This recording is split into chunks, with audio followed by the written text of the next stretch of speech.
Hi, good afternoon and good morning to all of you. I'm Krishna Kumar, President of PMI Kerala Chapter. So, 7 societies joined together in conducting a series of webinars during this COVID scenario situation where members of members can update their knowledge accordingly, and all the societies are getting benefited out of it. We have experts from all the parts of the world and who is sharing the knowledge. And we have already conducted a series of sessions which are very much knowledge packed. And today is another Wednesday with a great knowledge which is going to happen.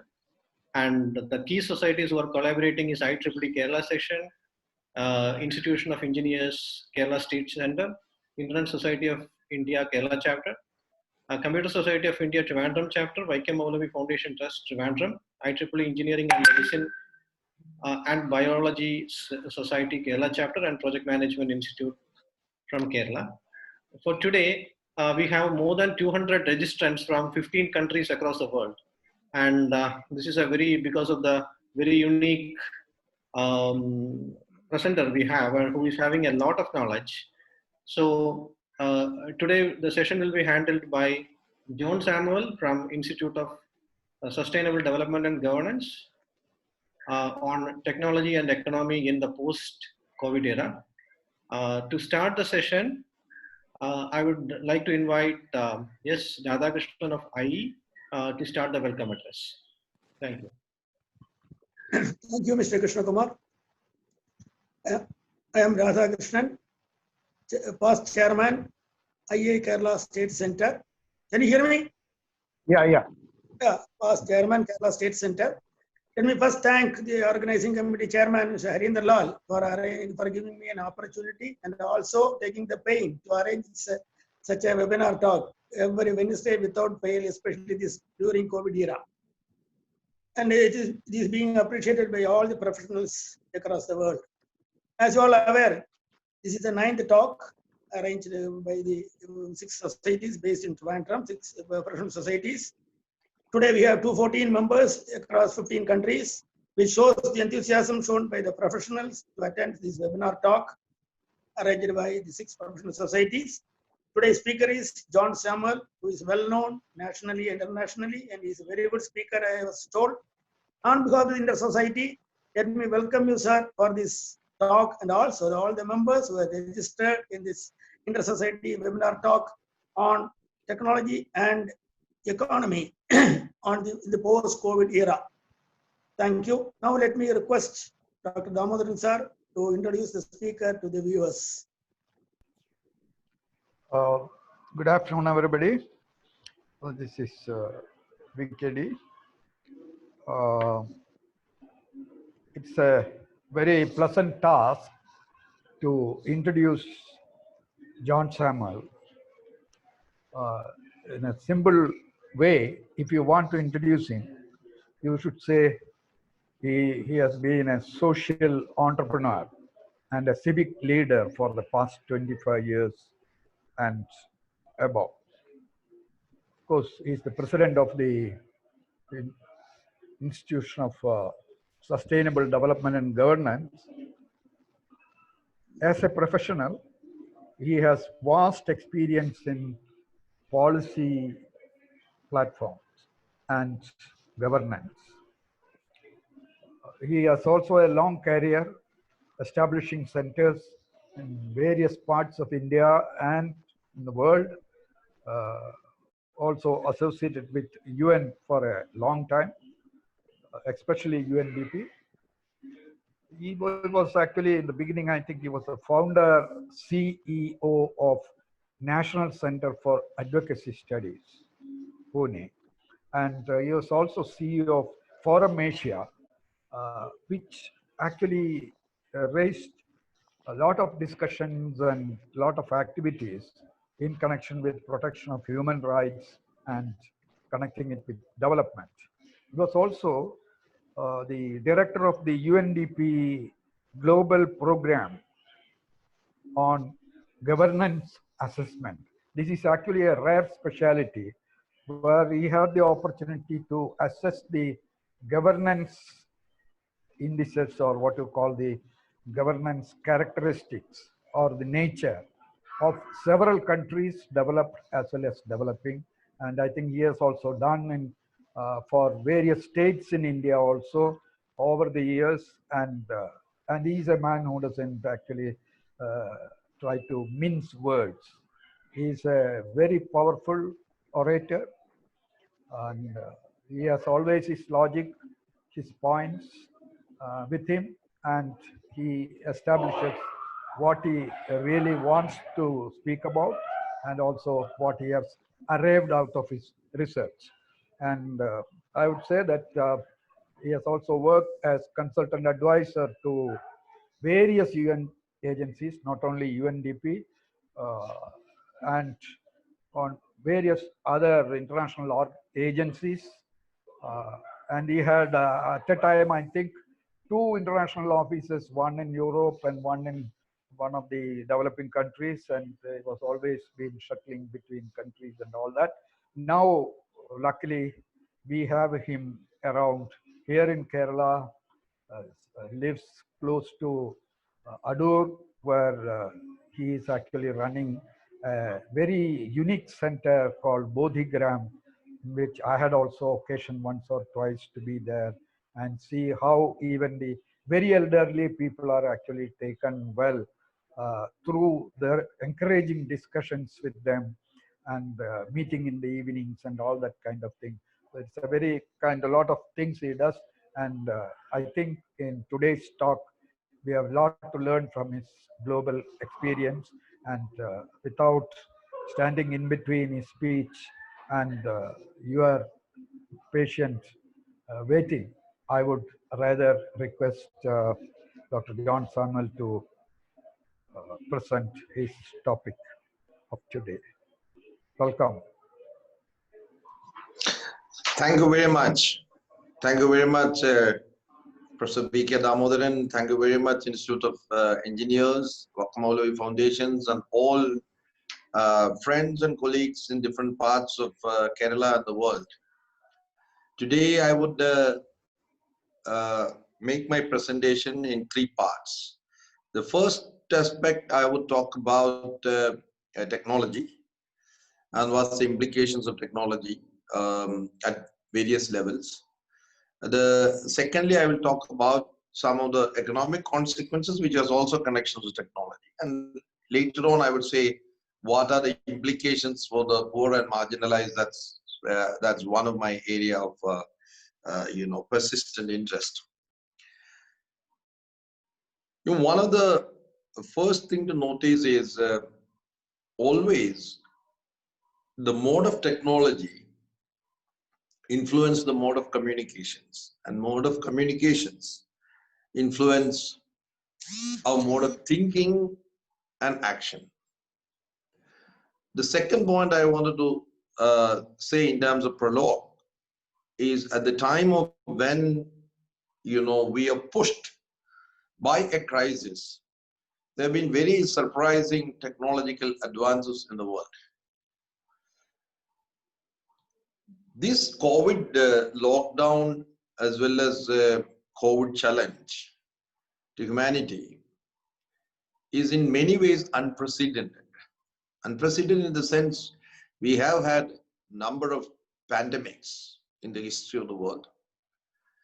We have faced, what is wrongly termed as Spanish flu, or the flu before 100 years. But all of them spread over a period of time across the world.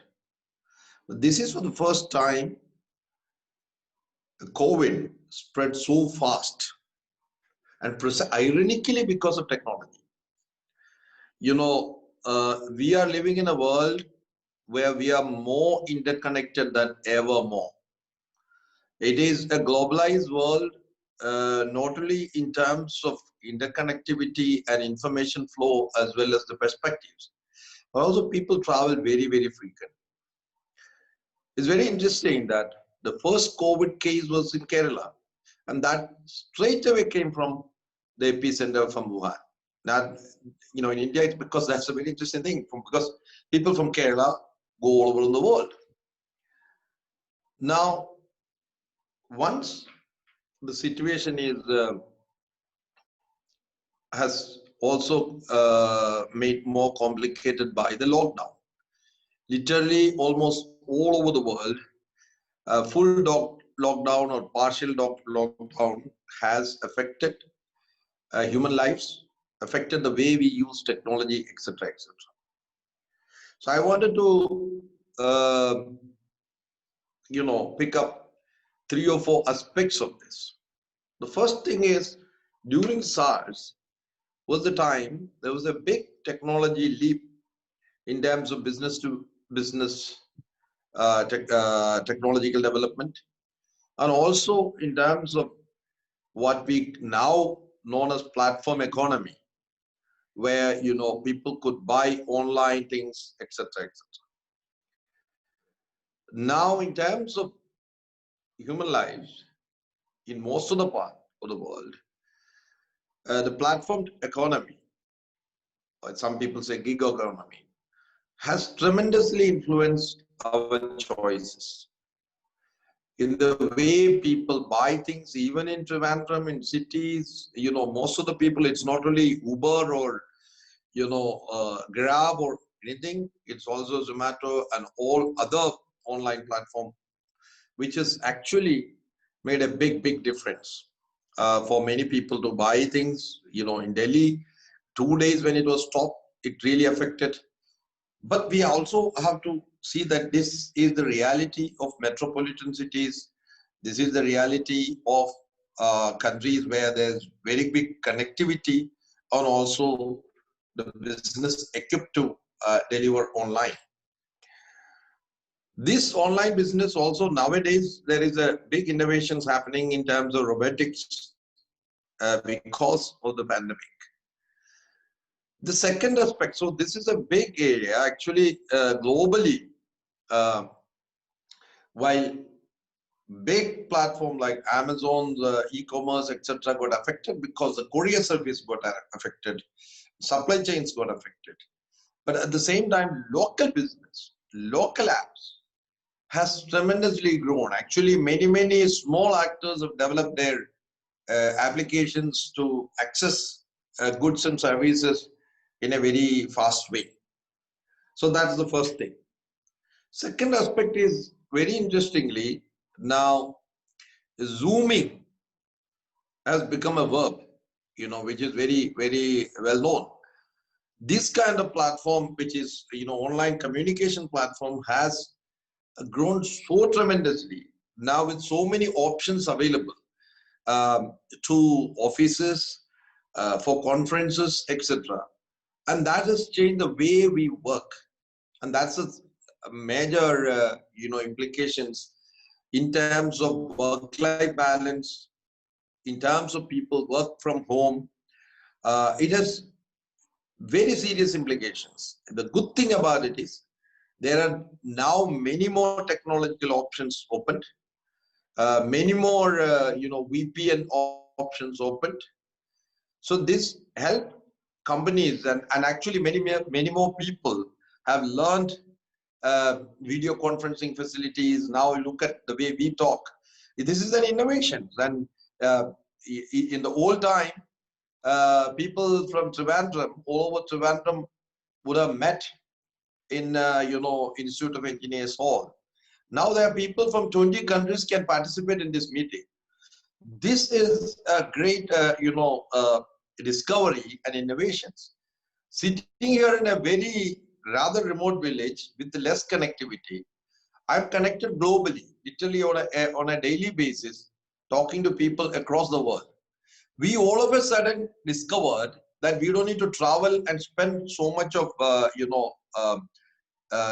or result so much of carbon footprinting.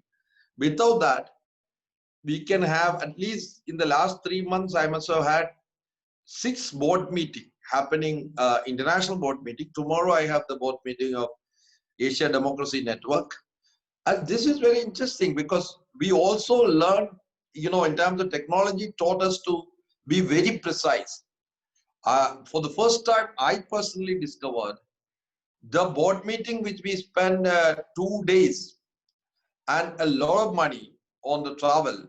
both flights as well as other stuff, hotel. We finished within 2 hours because everyone chose to be very precise. They have other meetings. So this is this change of behavior. This is not only Zooming technology. The conferences completely changed the way we talk, the way we behave. This is a major transformation in terms of our behavior. This is also the change for good or bad, working from home. Working from the home, on the one hand, helped many people to use their time more wisely, because in many places people spend, I used to be in Bangkok till December. Many of my colleagues used to spend 1.5 to 2 hours on the road to reach office. Now that time is free for them to do many things. Many of them do, farming, and spare times are available. But also it put a lot of stress on women. In a house where there is online education, there is online work, the women's work has increased in a traditional family home. And also what happens is, in the absence of socialization, working alone also created mental pressure. So technology has both how technology behavior aspects matters a lot. Now all over the world in 196 countries, all the education was suspended somewhere by March. Universities were closed, schools were closed, and then all of a sudden online education. Online education is not new. There was already MOOC, massive, online open classrooms. The MOOC options were always used by number of universities. Online education in terms of research, libraries, digital libraries, etc. were very common. But what happened is school education, online education was relatively less. Now the new normal has become online education. But this online education creates number of new platforms, and this technology also helped so many people to adapt and adopt. Especially I know teachers who begin to whose learning curve on technology has increased tremendously. I know somebody whose job is to teach other teachers on how to use different technology. But this has a very, very important aspect. What is known as digital divide is not a digital divide. It is a deep economic divide and economic exclusion and social exclusion. People do not have connectivity because they cannot afford to have connectivity. People do not have smartphone because people cannot afford to have it. So sometimes what happens is we begin to see the upper middle class in cities with a good connectivity and broadband and number of devices. Online education is a new excitement. It's a new normal. Somebody is in Idiki. I know many people in different parts of India and Kerala whose monthly income is not more than 10,000 rupees or 12,000 rupees. And they have 3 or 4 children. To have access to these devices and connectivity is a big challenge. So one of the major interesting things is Europe, while in metropolitan cities, and that is one of the things that technology unites, but also technology divides. But technology divides is not a technological divide alone. So many people say that, we will, distribute smartphone or television and that will solve the problem. That will not solve the problem, because one of the things what COVID has exposed, the COVID rupture, is the inequalities we put under the carpet. Social and economic inequality and exclusion, we put under the carpet, all of a sudden got exposed, and that is what we are seeing today. So in a sense, online education is the third area of education. I mean, the technological innovations, and it's a great and important thing. And this innovation is very important in the future, and there is no going back. But however, we need to see that how technology unites and how technology divides. And the technological divide is a function of social and economic exclusion, particularly in a country like India, where more people have become poor. The fourth aspect of this is the good thing. There is a big jump in many countries.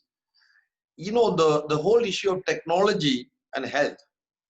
The telehealth has become a very important thing in the pandemic thing. It has its good and bad thing. In many parts of Europe and America, when people who are affected by COVID, they just get, you know, teleconsultation that helps, and it assumes that you have a very good connectivity, etc. That helped. And in this particular thing, the application of technology in health as very interesting thing. For example, COVID testing technology has, you know, expanded very fast. Even our own Sri Chitra developed new innovative ways of much affordable ways of doing it. In India now, there are many startups starting, you know, the mask, which is very, you know, surgical mask, as well as other protective equipments. So there are lots of, especially in the area of health, there are lots of, and the most, the positive and negative thing is the monitoring aspect. Technology has surveillance and monitoring aspect. Technology has played a very important role. Countries like South Korea and others have used surveillance technology in a big way. The big worry about it is, more than ever, the state has acquired a sort of legitimacy, and the governments across the world are using this pandemic lockdown to do things the way they want to do it. So this surveillance, health surveillance technology, especially using mobile phone and, you know, tracking devices, can later constrain your own freedom. So this is something which is a consequence of how surveillance technology can play an enabling role, but also it can play a very, very disruptive and difficult role, constraining the freedom and privacy of the people in the years to come. So that implications of surveillance, actually we are living in a world of surveillance capitalism. Surveillance has become, from in the last 20 years, especially from 9/11 onwards, we are used to a world with surveillance. Today, the smartphone we carry actually track us. Everywhere, you know, we are under surveillance. And these tracking devices also could be, you know, innovation in technology. In places like China, already it is being used. So that could play a very, very different role. So in terms of, you know, health, it is positive, but also the surveillance technology can really, really play a very, very disruptive role in terms of you know, communications. And then, you know, I wanted to see one of the major issue is after the telehealth, online entertainment has all of a sudden bloomed, because the problem in a lockdown society is the mental health, because we have changed the way we live. We have changed the way we communicate. We have changed the way we relate. And confining to a home, entertainment becomes very, very important. And, you know, and this technology has also grown. There are now many apps, earlier we were all used to Netflix, but there are a number of yoga providers online. You know, there are lots of other online connectivity which makes people happy. And one of the major other thing which is you know, which has become very common is all the churches are now working online. This is a very, very interesting thing. Even in Kerala, I could see so many churches, and so God has come to your home through a virtual world. This is very interesting, you know. It has changed the way we connect with the God and divinity. And actually, it has a very important theological implications, because earlier people used to go to a church or temple to pray to the God. Now, the God and the preacher reaches out to you in your house and to connect. So it's a very, I'm not saying that it's entertaining. It is because many people, and this is very important, it's not entertaining, it is mental health. So religion play a very important role in terms of mental health, actually. And especially at the time of, great mental stress and distress. So technology play a very, very important role in connecting. And because this is also a community, it's a virtual community, in connecting people with this community, and very important. Now, one of the major thing is, which is happening, is the supply chain got disrupted. Especially, COVID related, so many equipments we require. And the supply chain got, disrupted. And as a result, many innovation has happened. 3D printing has become, in a sort of innovation, used much more, prevalent, largely in Europe, but other places also. 3D printing technology has been deployed to mitigate shocks of the supply chain and export bans in many places. There are export ban in many places. So 3D printing and the flexibility of the production helped many of those important equipments to get it.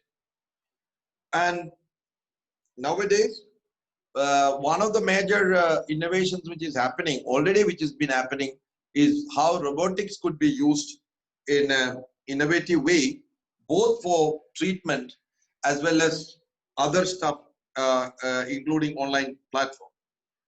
Now, in terms of one of the challenges which is happening is, the more we live online in a virtual world, connectivity has become the most important challenge. Though 5G information and communication technology is being introduced, in the absence of real connectivity and technology, sometimes it's a big challenge. It's a challenge for me to connect from here. I have a BSNL internet, which is half functional, so not reliable.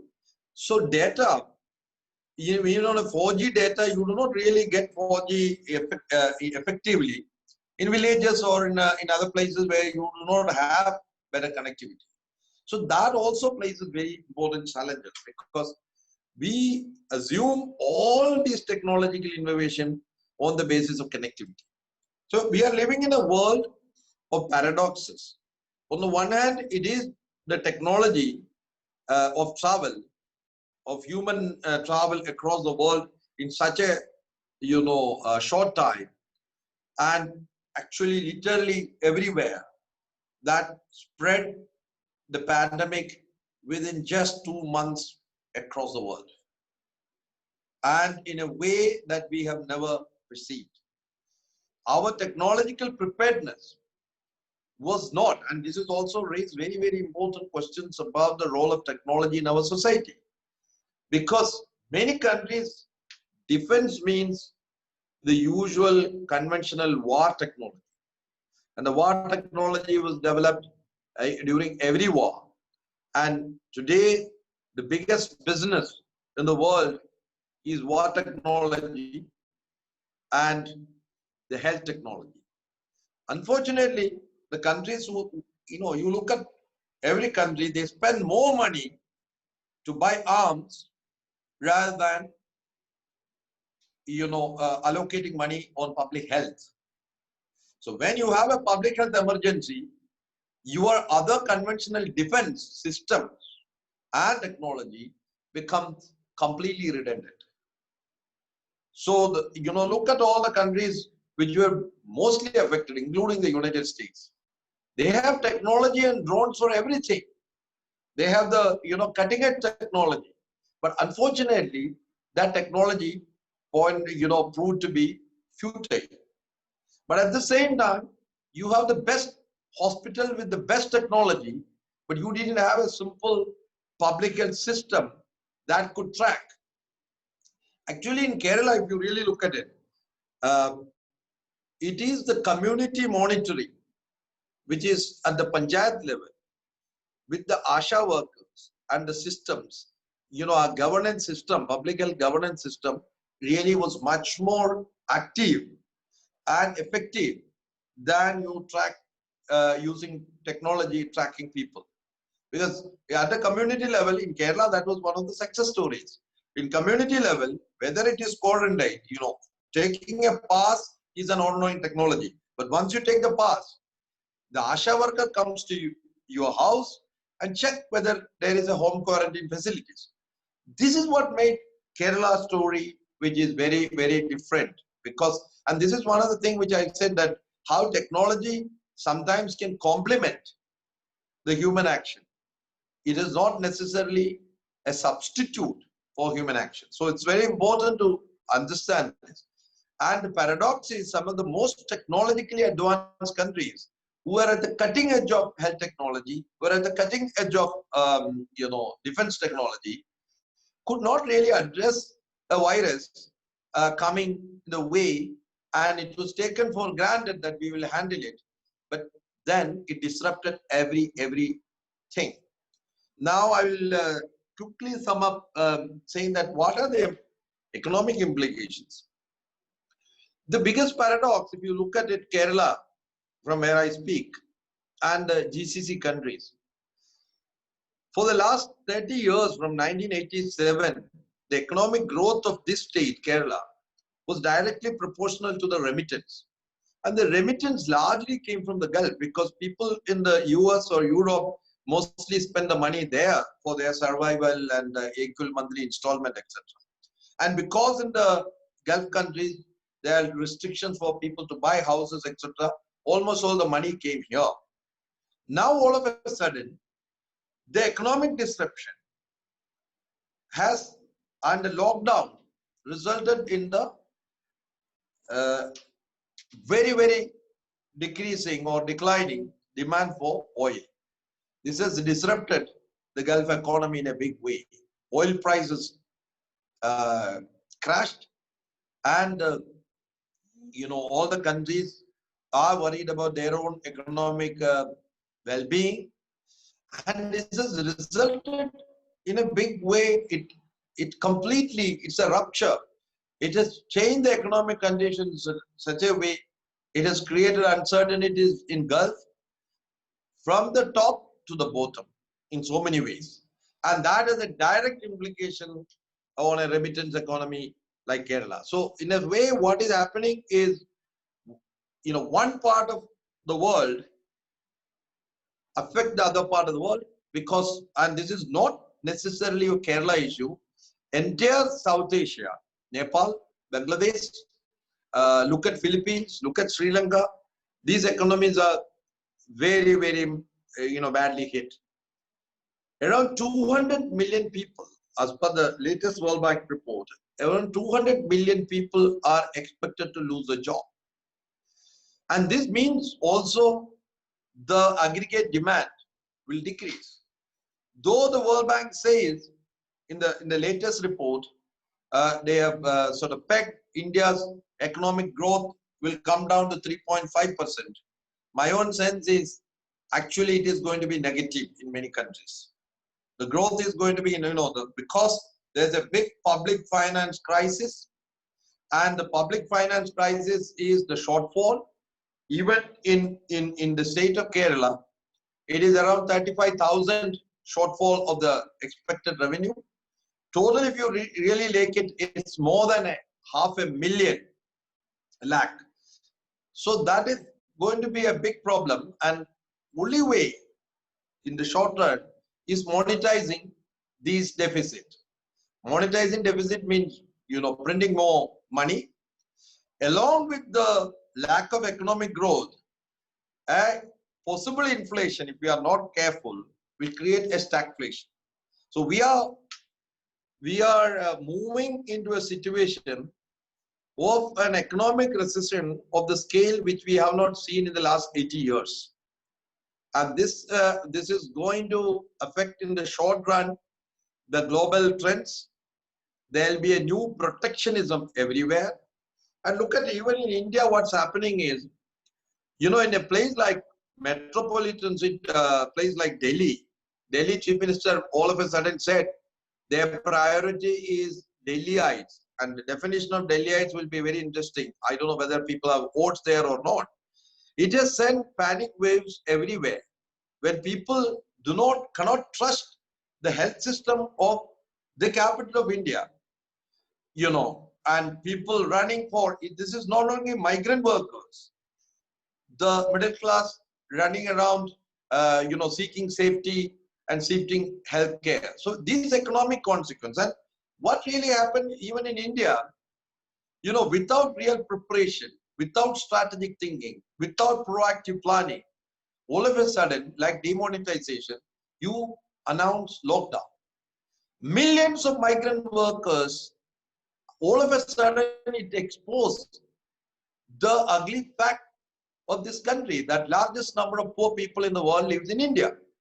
And among the people who cannot, you know, those who migrated to city due to the crisis in agriculture, due to the crisis in the job situation, and they were all in the labor camps, constructing huge apartments, huge buildings, roads and everything. All of a sudden, neither the government nor the system simply could not take care of them. And there were lots of poverty. And you know, it is not an accident that a train killed 17 people, and that didn't become a big news even in this country, and that has not become a discussion point. So one of the major challenges, governments are worried about big business, governments are worried about the macroeconomy, but microeconomy is crashing, and what's happening is their callousness and cynical approach to the poor has created a lot of problems. So it's not only the poor who will become poorer. So, you know, the number of poor people in India, you look at it, around 490 million people do not have access to, you know, they don't own land. So, you know, the amount of landless people who have been surviving on a monthly income between 7,000 to 12,000. With this lockdown, especially the small and medium scale, people who employ 10 people to 20 people to 5 people, there are 6 crore of them. And, you know, around 12 crore people are directly affected with this pandemic. So we are in a situation where governments, you know, governments after government have, you know, given packages, but these packages have become rhetorical flourishes with some relief, but it's not going to change the situation. So we are living in a place where technology united us. Technology has created options for innovations, but paradoxically, it also divides the metropolitan cities and the villages. The distance increases, you know, both in terms of education and health and reporting. The technology also creates other troubles in terms of surveillance. So we need to, this is a point of transition. And this has, technology helped us in so many ways. And this also, hopefully, we'll have vaccine in a record time.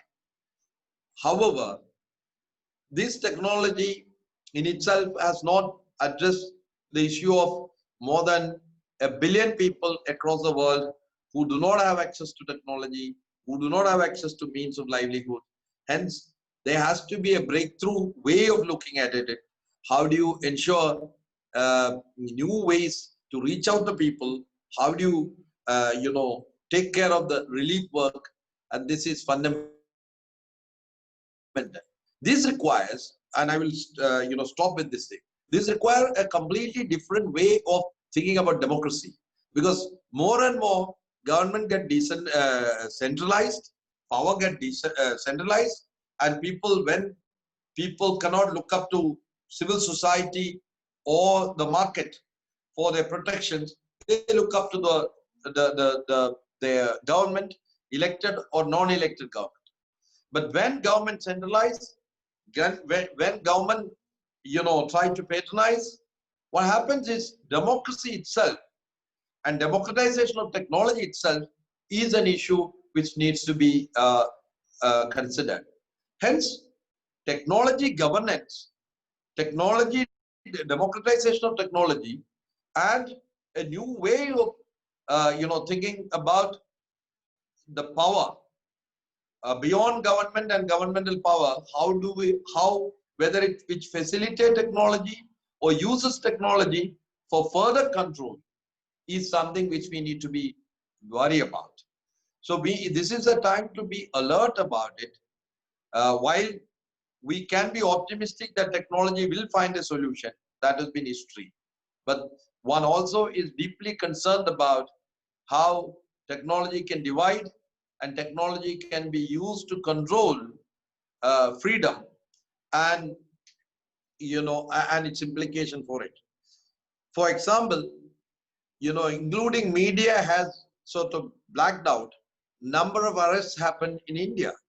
It is in effect, it is a sort of undeclared emergency, worse than that, where all those people who have been locked down have been arrested, and there has been hardly any discussions or debate or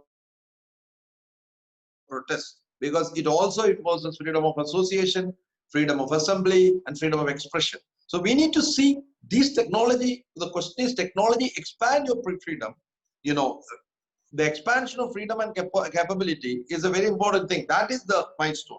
Whether technology expands the freedom or constrains the freedom. Where technology unites more people and be inclusive, or technology further exacerbate the exclusion. These are some of the pointers we need to see the interlinkage between technology, economy, governance, and politics. Because towards the end of the day, technology is politics. Technology, those who have more technology or access to technology are more powerful. And that has been the history of the world. Hence, we need to be alert. We need to think new ways of democratization of technology and power. Thank you very much. Thank you, sir, for the wonderful session. Actually, because this is a new thought-provoking session for us, many of us. Actually, at least to me, because we never know that technology can actually divide us as well. Because till now we were actually thinking that technology can only unite us or make us closer. Now you have actually put a very different thought that technology can divide us as well. So going to the questions which are there at present, the question by Shivadasan that at present planning is based on the GDP growth. Do you have to think a new paradigm for planning? Do you have any thoughts on that, sir? See, the major thing about this GDP growth, the macroeconomic growth without distribution, I would say now there are new concepts coming in. The idea of well-being, GDP growth, along with, I think there has to be a new paradigm on distributive mechanisms of GDP. So the GDP growth story has helped a section of the middle class to become upper middle class. The tertiary educated, technologically educated, professional class move to their income has increased. But this GDP growth methodology didn't actually, and they have been relief measures, social protection. It has not changed the conditions of most of the poor people. So while there is an argument saying that GDP growth, the trickle-down theory, GDP growth would decrease poverty, and it's a very well-known discussion in the World Bank. Even the World Bank changed their perspective. So GDP growth as a measure of economic growth is an erroneous concept. The participation, distribution, and well-being is a very, very important part. To that extent, I would say Kerala story is an interesting story with all its paradoxes. I think Kerala's growth story from 1987 is remittance based. It's a derivative economy. But having said that, Kerala has cumulatively invested with all our other problems in health and education, and that has changed in a big way. Because our cumulative investment in health, nutrition, and education, the capability of human beings increase, so our people become globally competitive in the global labor market. So the point I'm making is economic GDP growth without human capability will not change, will not make sustainable economic change. In Kerala, what happened is Kerala's story would have been a very bad story if for the last 35, 40 years, those people from Kerala with the semi-skilled education and skilled education, it's the nurses and the ITI, not IIT, change Kerala's economic landscape because our people became globally competitive. So hence, GDP growth as a criteria alone would not help. GDP growth as a criteria also has a big problem, and that is the SDGs, Sustainable Development Goals, because it doesn't consider the whole issue of the carbon footprint, the environmental degradation.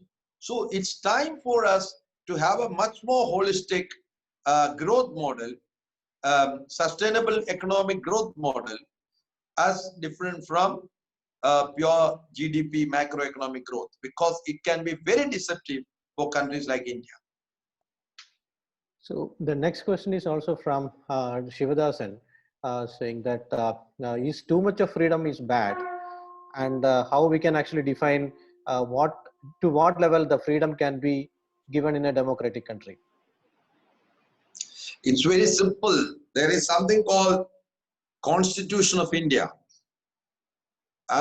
So in the Constituent Assembly, we have very, very clearly discussed what kind of freedom is required, what kind of fundamental rights are required.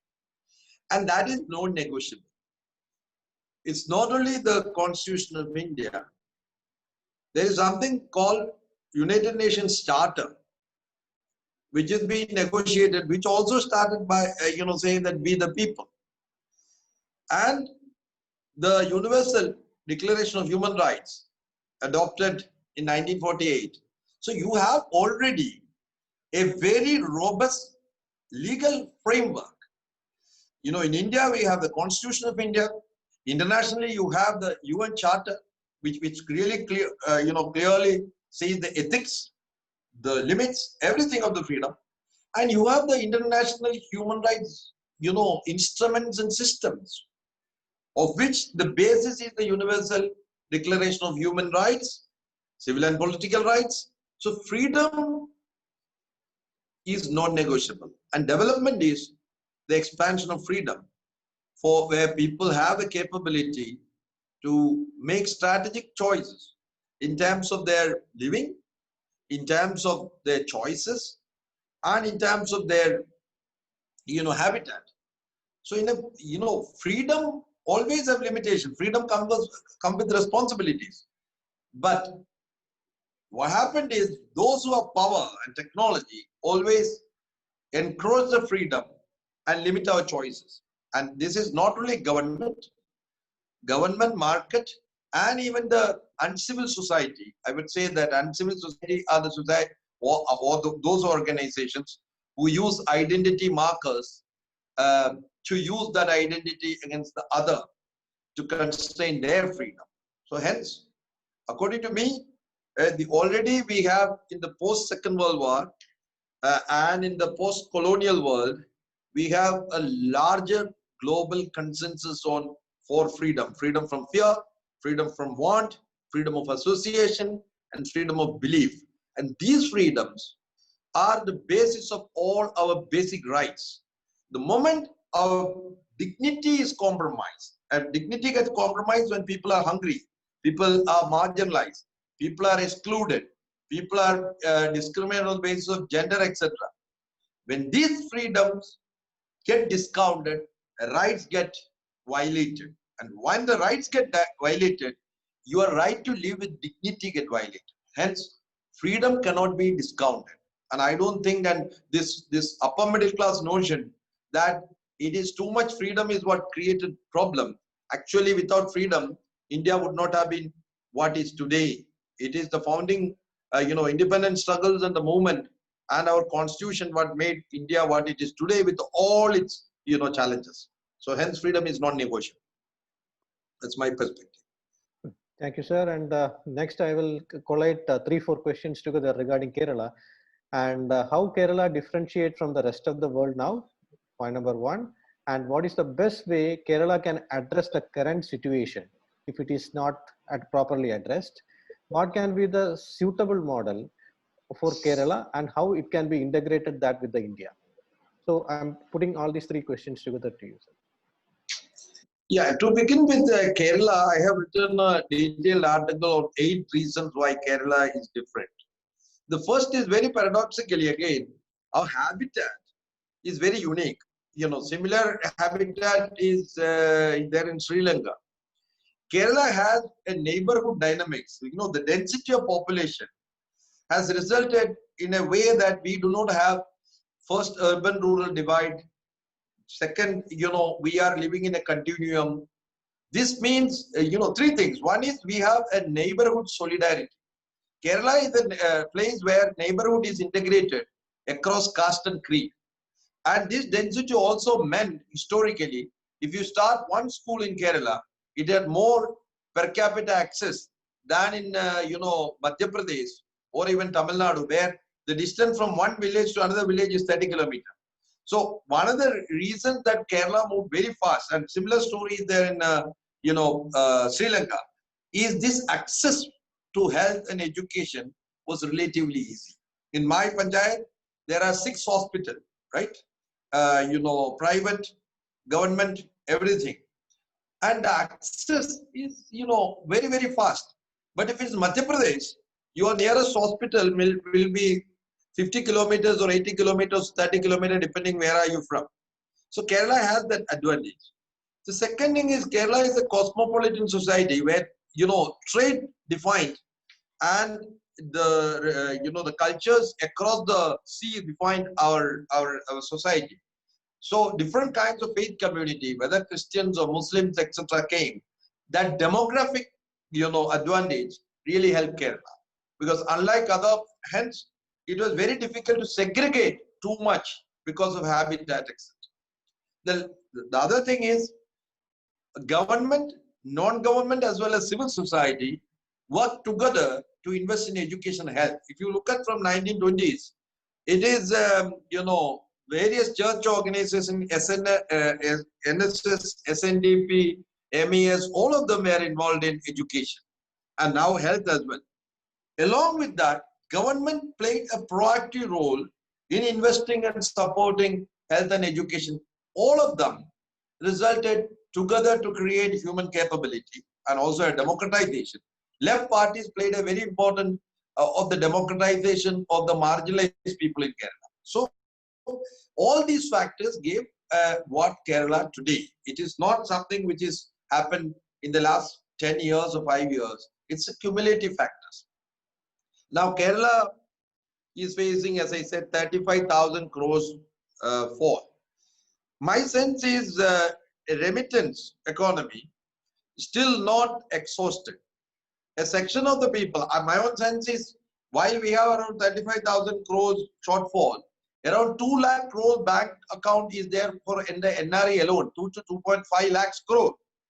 Now, what we get is 4%, because I was also an NRI, having an NRI account, very less percentage in terms of interest growth. Now, with the Reserve Bank support, if you develop an investment model, actually, if the Treasury can give 8%, we can actually attract much more investment for 3 to 5 years, 6 years from our own people. So it will be a win-win situation. Those who get 4% or less interest can get a predictable interest with the state guarantee. We can raise money. The next is we need to completely change the way we think about our, agriculture. There's a huge investment in technology in agriculture. so that the productivity, the supply chain, and the value chain can be completely transformed from the way we do it. So Kerala can have around, I would say that around 30 parks. We should be special economic zone with full protection for what I call it a network capital list way of looking at it. That is, people who can have invest from 5 lakhs to 5 crore in this, agro parks, techno parks, where there's a production, where there's strategic investment with a business plan, for next 10 years. And with the protection that government interference will be least, it will be enabling, and other political party intervention in terms of organized power will be also minimalistic. We need to see ways in which, in a society like Kerala, how do we create 20 lakhs employment? And that's the next strategy which we need to think in terms of 5 years. And that needs a lot of thinking.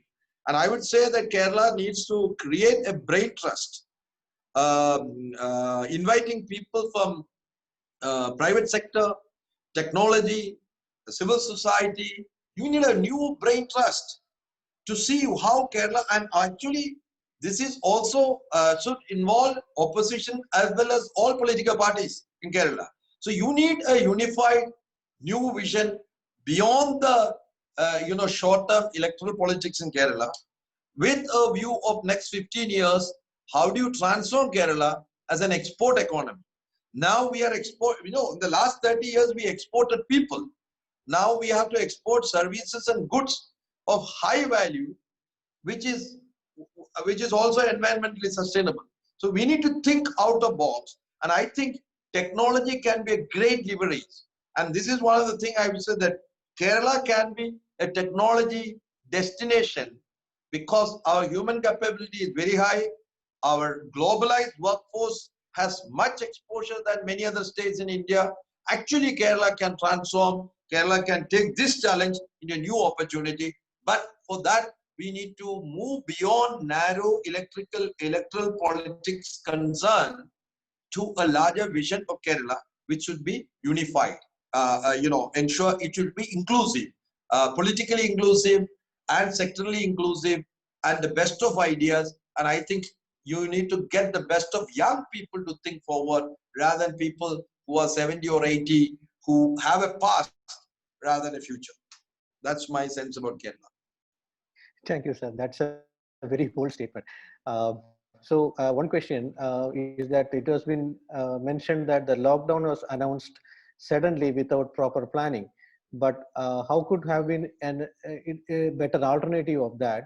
What is the better way of handling this mass migration crisis?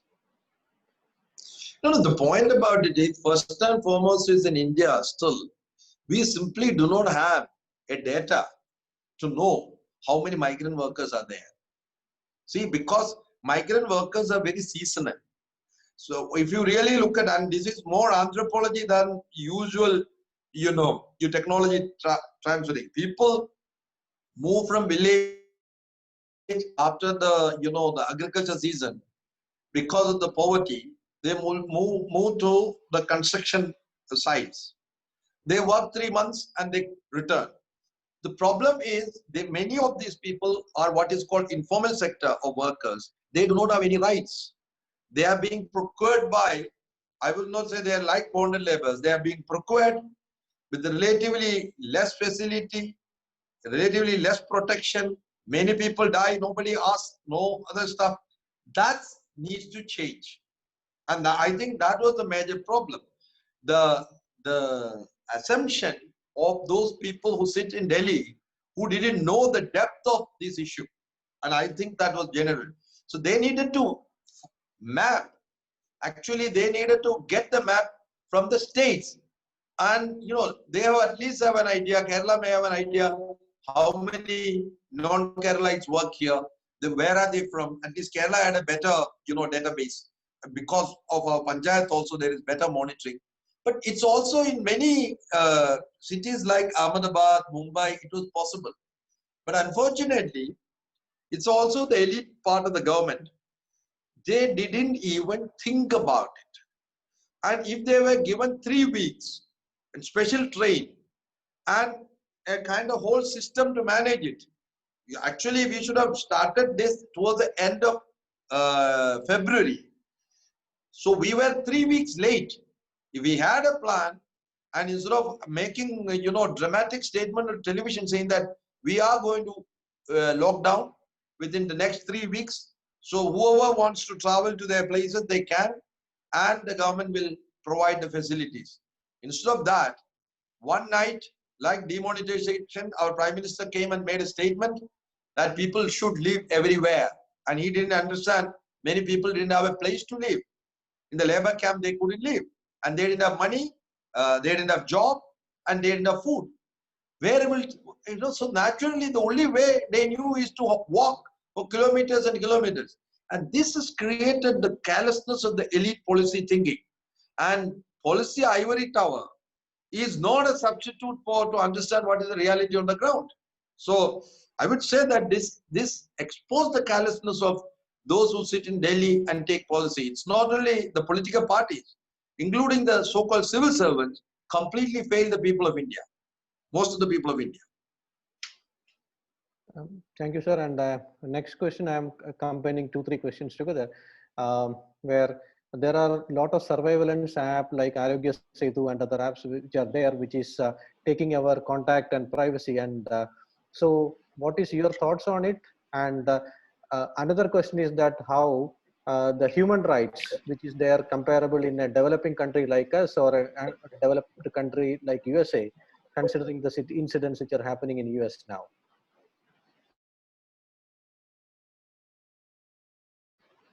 These are two different questions, but the major issue about privacy and surveillance is to do with your freedom and constraints of freedom. That's how I see it.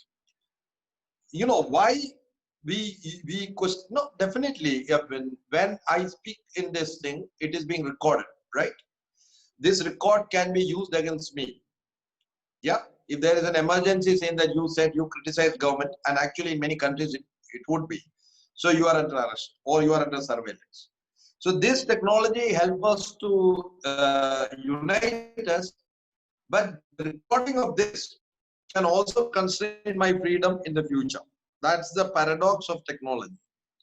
And the problem about it is, why government versus the other stuff? When we talk about, when we send something on Gmail, when we chat on Facebook, there is no, our privacy is already compromised. But then what is the problem with Arogya Setu or when we call about sprinkler, etc., etc.? Government has a responsibility on the freedom and human rights because state has the monopoly of power in a territory. The definition of a nation state is something which has the monopoly of power and monopoly of legitimate power. So they use law and order to impose power in a way which is supposed to protect you and supposed to do service, right? Or a government job is to provide security to citizens and service to citizens. But governments always promise freedom and evoke fear. And this is the paradox of government. Every government will say, we are here to facilitate freedom, freedom from want, freedom from fear. But actually they use the instruments of fear by using police, army, etc. What we have seen in the US, it's the fear based on prejudice. And prejudice creates exclusion and discrimination. Prejudice on the basis of gender, prejudice on the basis of race, caste, color. So it's not only, when what happened in the US, the death of George Floyd, it's happening in India on a daily basis. Unfortunately, our people, our freedoms, our caste-driven, religious-driven society, people are not jumping when Dalits are being killed, raped, when the police murders happened, people are being dumped. We don't, and that's one of the reasons in the US, because there is an entrenched sense of freedom, and there is an entrenched movement of people against, discrimination. There was also in the time of COVID, and actually US is much more worstly affected than India. People have come out in the street. Here, our televisions don't say it. We create what you call a culture of silence. And that's where the problem is. The moment of culture of silence comes, culture of silence out of fear in this country is a worrisome thing. Where you have, whether it is in Philippines, whether it is in Cambodia, whether it is in India, across Asia, go to the Bangladesh, there is populist authoritarianism, whether they create populism, making use of big data, technology.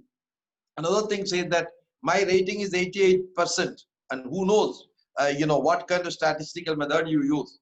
How these days big data could be used to create news anywhere. You can create news in America, you can create anywhere, using your PR network. And we'll say that, look, I am the most popular guy. And the middle class will say, who are you to question a prime minister or a president with 88% of rating? Now, who gave this 88% of rating? And that's also the problem of technology, right? No ask the questions. The result come 88% of. So you have populist authoritarianism established through technology and media and communications, and primarily use strategic communication to make people conform.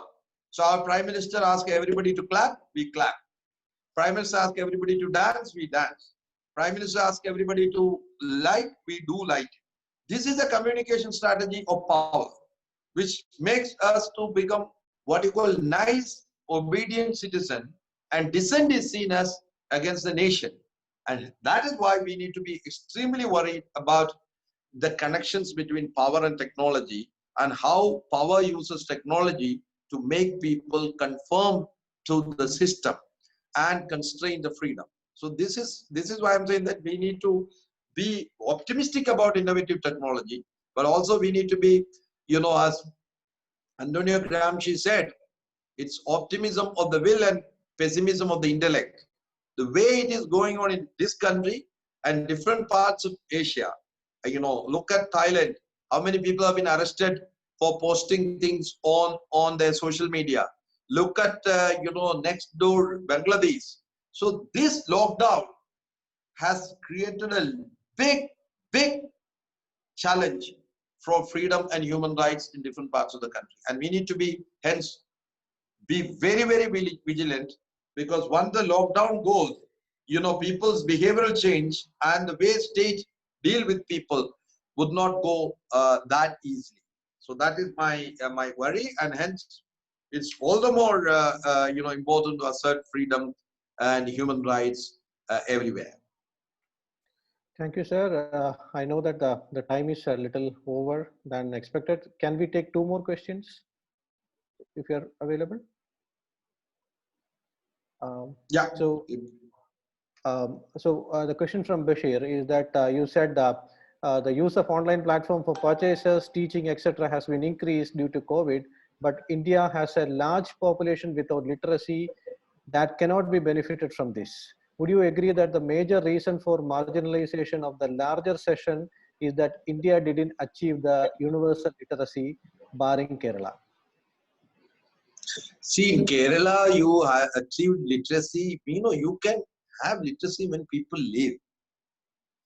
In a country where, there is huge malnutrition, huge infant mortality, maternal mortality, where people don't live up to, 5 years.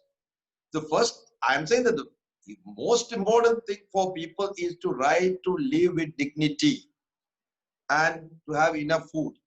That is the first thing we need to, do that. Then the education comes, literacy. And literacy and education, along with health indicator, create what you call human capability. So in the absence of those things, and this is where many of us have been fighting for a whole lifetime, that 490 million people don't have landless laborers. And what you call migrants, who come here and work, or other parts of the place work, because they don't have a place. They don't have livelihood. So when you are on a struggle for survival, well, the choice is between to live or to, to have literacy. In Kerala, because of, number of, Kerala also had famine, but Kerala also had enlightened, rulers which addressed. Actually, if you know Kerala, grow more food, except of course it has environmental issues. Grow more food, the introduction of tapioca, the introduction of jackfruit, etc. Saved Kerala from severe famine. Hence, Kerala could, because of the access, Kerala could become more literacy, and also we had an early advantage. This needs to be done in other states. The good story is places like Tamil Nadu, Himachal Pradesh, places like Goa, parts of other states. It has shown that health and literacy has changed the economic situation and also created more technological advantages. So there are positive stories in India. There are many states. Now really look at it, many states where COVID response relatively better, and these states are have better governance. These states have a bit better health system, and though that's one of the reasons that their response to COVID also has been good. So my reading is literacy is very important. Education is very important. But for that, you need to have people live beyond age 5. You need to have people, move out of their struggle for survival. So we need to have a multi-pronged strategy rather than saying that, literacy in itself is not going to solve the issue. Literacy is good, not good enough. Thank you, sir. And the last question is that tell us your experiences in UNDP as a mediator. See, United Nations power comes from the power of convening and the power of legitimacy.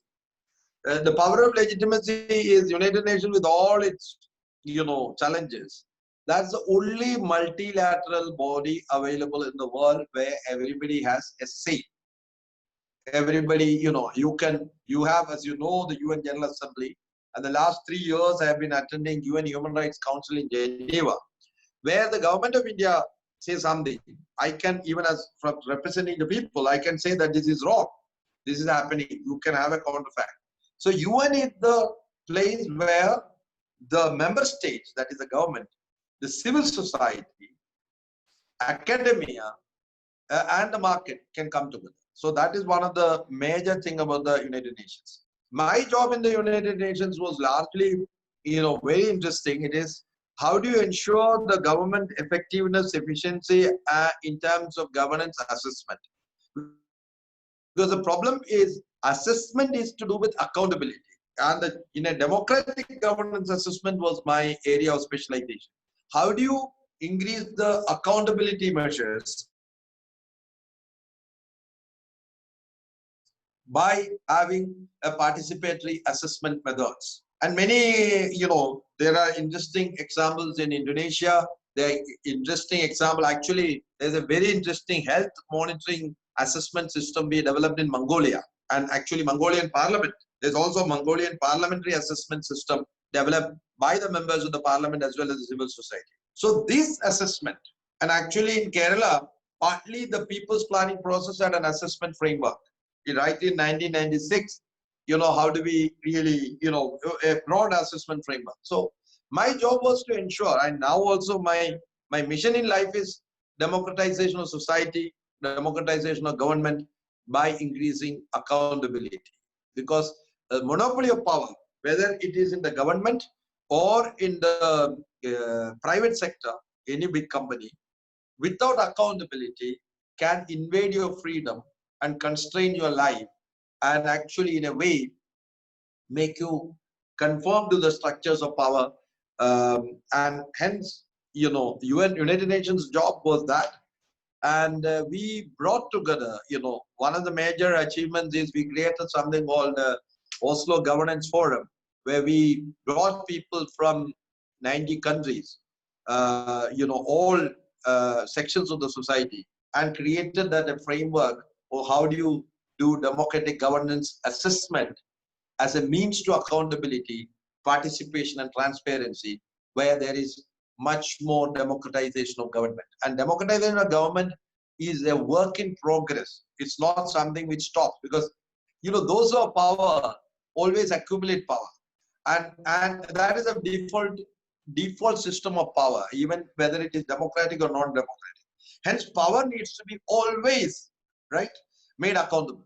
And that the movement for accountability is, whether it's the right to information in India or others, is an ongoing struggle which needs to be everyday struggle. So politics, beyond political parties and electoral politics, is very important. That is what we call civic politics. And for my job in the UN was very interesting, because it combines civic politics along with governance to increase accountability through assessment. Thank you very much. Thank you, sir, for the wonderful session, and it was really enlightening. So thank you so much. And I'm inviting Dr. Shabarish from CSI for the vote of thanks. Thank you. Thank you. Am I audible? Yes. Yeah. Yeah. Good evening, all. The technological disruptions that normally would have taken 2 years to happen has already happened in a span of 2 months, thanks to COVID. And we all know, the way we interact right now, in the cyberspace through webinars and all this, and it's a testimony to that.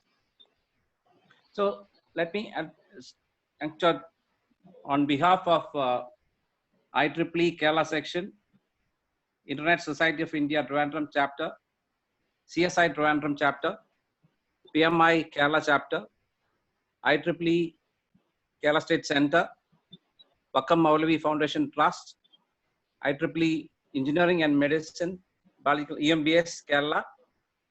I will thank Sri John Samuel, President, Institute for Sustainable Development and Governance, for an enlightening webinar on one of the very relevant topics, technology and economy in the post-COVID era. Sir, you have touched the technological innovations that has helped in fighting COVID, especially the 3D printing, and talked about robotics, and also highlighted the connectivity as one of the lack of connectivity as one of the challenges in getting the fruits out of these kind of technologies. So it was a great talk, and you also highlighted that the governance had an upper hand over technology, and you highlighted the case of Kerala and how the Kerala fought the COVID. So with these words, it was really inspiring, and I think it talks on the economy as well. The economy, how it is going to get impacted, and what are the probable solutions were also touched upon. And we are really delighted to have you with us for this webinar, and I would like to extend more round of thanks and applause for a great webinar like this. And secondly, I would like to thank the audience. I think it's over 200 plus people who are already, in watching the webinar. So thanks a lot, and I think it was a great time together. Bye. Thank you very much. Thank you very much. Yeah. Thank you, Dr. Shabarish. That was really wonderful. So we will be continuing doing the webinars in the coming session, Wednesdays as well, and there will be a series of webinars which are lined up. So we'll be providing international speakers from everywhere, and expecting your participation in these webinars. Thank you all for this great participation and continuous support in these webinars. Welcome. Thank you. Thank you. So let's close the session from now. Thank you. Thank you. Thank you. Share it.